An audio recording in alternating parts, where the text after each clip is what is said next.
BJP का प्रभारी छोड़ करके मीटिंग भाग गया कि तुम आ ही नहीं रहे हो।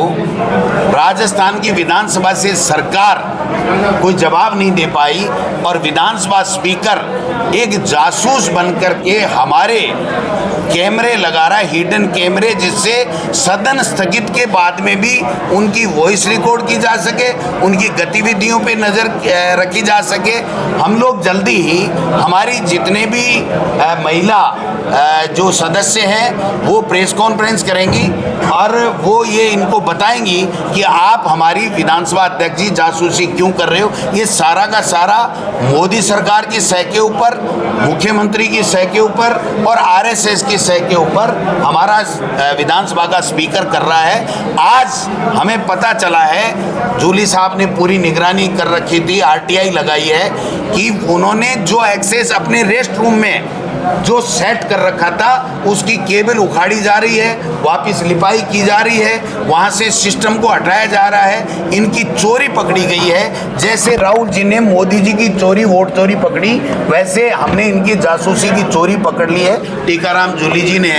तो आप देखना, ये इतना बड़ा मुद्दा है, हमारी निजता का हनन है। और जब विधानसभा नहीं चल रही है तो बाकायदा सफदरकोल में है, हमारी परंपराओं में है, नियमों में है, साफ लिखा हुआ है कि जब सदन चलता है तभी स्पीकर का उसके ऊपर कंट्रोल रहता है, वरना तो वो सड़क के समान होता है। सड़क पे कहीं भी बात और सदन के स्थगित के दौरान कहीं भी बात वो एक जैसी होती है। उसके बावजूद, सारी चीज़ें समझने के बावजूद ये लोग बाग कुंठा के शिकार हैं और हमारी जासूसी करना चाहते हैं, हमारे को दबाना चाहते हैं, प्रतिपक्ष की आवाज़ को ख़त्म करना चाहते हैं। तो ये चलने वाला नहीं है। अब इनकी उल्टी गिनती शुरू हो गई है। इसलिए चाहे कुछ भी कर ले, ये कैमरे रहते हुए ये विधानसभा का स्पीकर उस कुर्सी पे बैठ करके विधानसभा नहीं चला सकता, नहीं चला सकता, नहीं चला सकता।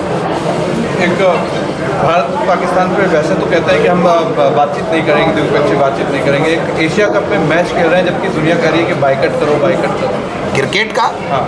तो अमित शाह का बेटा है ना उसका पूरा ऑल इंडिया का अध्यक्ष, तो अमित शाह के बेटे का कैसे धंधा चलेगा आप बताओ। अगर वो क्रिकेट नहीं करे, उसके लिए देश, ये बातें, पाकिस्तान, हिंदुस्तान, कटुता, ये मायने नहीं रखती। उनको गेम चाहिए और दिल्ली में बैठे को सत्ता चाहिए। इसके अलावा देश से इनको कोई लेना देना नहीं है। ये तो आम बात होगी। अब धीरे धीरे सब चीज़ें सामने आ लेगी कि इनकी कथनी और करनी में फ़र्क है। ये कहते कुछ हैं, करते कुछ हैं। और आप देखना, ये नाक रगड़ेंगे अमेरिका के सामने विद इन 10 डेज। इनकी कथनी और करने में फ़र्क है। ये कुछ करें वो तो सब सही है।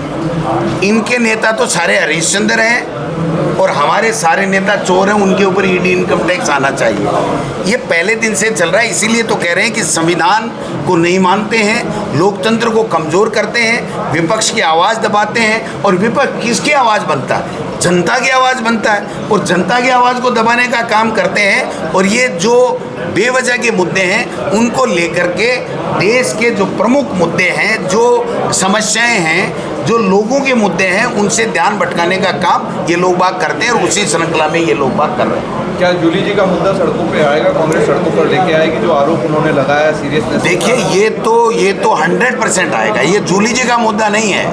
ये संविधान की हत्या, कानून की हत्या और हमारी निजता का हनन, कानून को अपने हाथ में। स्पीकर होता क्या है? जब स्पीकर चलती है ना हाउस, तो जब तक 11 से लेके जब तक हाउस चलता है तब तक वो चेयरपर्सन होता है, चेयरमैन होता है।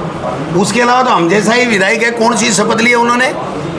कौन सी राष्ट्रपति बनने की शपथ ले ली? जिस स्पीकर को शपथ का प्रावधान नहीं है, वो पूरा ऐसे डिक्टेटरशिप और हिटलर बनना चाहता है, उसकी बपोती नहीं है। ये हाउस जो है वो संविधान ने जो ताकत दी है और संविधान में चेयर को जो अधिकार दिए हैं, उन अधिकारों का प्रयोग कर सकता है, इसके अलावा नहीं कर सकता। जब सदन स्थगित हो तो वो सड़क के समान होता है। और वहाँ पर कोई भी चर्चा की जा रही है उसको न तो आप कैमरे में रिकॉर्ड कर सकते, न उसको लेकर के आप चर्चा करा सकते। फिर तो जब हम रोजाना जो मीटिंगें कर रहे हैं, आक्रोश रैली कर रहे हैं, कल हमने कोटा किए, आगे हम दूसरी जगह करेंगे, जो भी कोई बात बोलेंगे उसको लेकर के और करेंगे, चर्चा करके सबको निकाल देंगे, तो अकेले कर लेंगे, ये अकेले चला लेंगे। इसलिए ये कोई छोटा मुद्दा नहीं है, ये इससे बड़ा कोई मुद्दा नहीं है कि हमारी निष्ठा का हनन हो रहा है और बेईमानी कर रहे हैं। और एक स्पीकर इस पद के ऊपर बैठा हुआ, पद की गरिमा होती है। वासुदेव देवनानी कुछ भी नहीं है, वो स्पीकर है इसलिए सम्मानीय है। और वो व्यक्ति सदन के अंदर झूठ बोल रहा हो और रिकॉर्ड के ऊपर ला रहा हो कि मैंने ऐसा कर दिया, मैंने 1 करोड़ के लगा दिए, मैंने वो कर दिया। अभी तक तो जूली साहब से पूछना, वो लगे ही नहीं, उसके टेंडर ही नहीं हो रहे। और ये जो विधानसभा में जो खेला हो रहा है उसका भी हम अलग से आरटीआई निकाल रहे हैं कि कौन सी चीज़ कितने में आ सकती है, कितने में लग रही है, नहीं लग रही है। ये कह करके विधानसभा में चर्चा नहीं कराते कि हाउस की चर्चा हाउस में नहीं होगी, लेकिन भ्रष्टाचार की चर्चा तो सड़क में भी होगी, सदन में भी होगी, बाहर भी होगी और रोजाना होगी। अगर कोई भ्रष्टाचार हो रहा है, कोई गैर कानूनी कार्य हो रहा है, तो उसके लिए तो हम चर्चा करते ही रहेंगे, उसमें क्या बात। अब चर्चा का पूरा दौर बीत गया, विधानसभा का सत्र बीत गया, आप नहीं गए, क्यों नहीं गए और क्या आपका? ये ऐसे कर्म कर रहे हैं, इसलिए मेरा मन नहीं मांगा कि मैं उसके सामने जाकर के कहूँ माननीय स्पीकर महोदय। समझे आप बात को? उनके बिहेव पे निर्भर करता है। अगर उनका बिहेव जैसा आज की तारीख में वैसा रहेगा और नेता प्रतिपक्ष फिर विधायकों की बैठक बुलाएंगे और उसके अंदर जो निर्णय लेंगे कांग्रेस पार्टी उस निर्णय के साथ रहेगी। कई नेता ये चीज़ कह रहे हैं कि नेपाल वाले हालात हिंदुस्तान में बन चुके हैं। आपने भी कहा उसमें कि नेपाल वाले हालात यहाँ हैं, जनरेशन।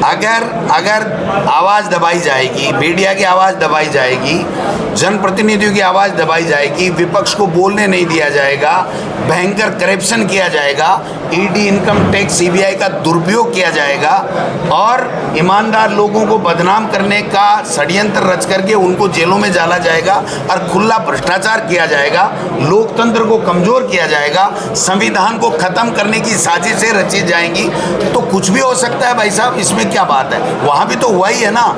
आज से 2 साल, 3 साल, 5 साल पहले किसी ने सोचा था क्या कि नेपाल में, श्रीलंका में ये होगा?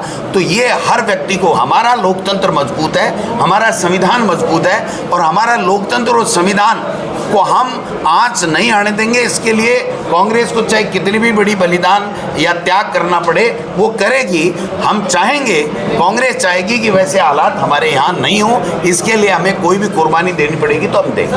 नरेश मीना सर आपने एक खबर से योगी के धारावां में जो बच्चे मरे थे उनसे परिजनों को बकरियां दी है, 5-5 बकरियां, क्या कहना है कि मुआवजा? मुख्यमंत्री नहीं गया, 1 रुपए की सहायता नहीं। हमारे लोगों ने संवेदना से जिला कलेक्टर को 5-5 लाख रुपए एकत्रित करके दिए गए, वो पैसे हैं, लेकिन सरकार की तरफ से एक फूटी कौड़ी नहीं है। जो 5 लाख 4 लाख मिलते हैं वही है। और एक परिवार तो ऐसा है जिनके एक लड़की और एक लड़का था, वो दोनों 7वीं और 4थी क्लास में पढ़ते थे। उन्होंने 12 महीने पहले नसबंदी का ऑपरेशन करा लिया, वो दोनों बच्चे उनके ख़त्म हो गए।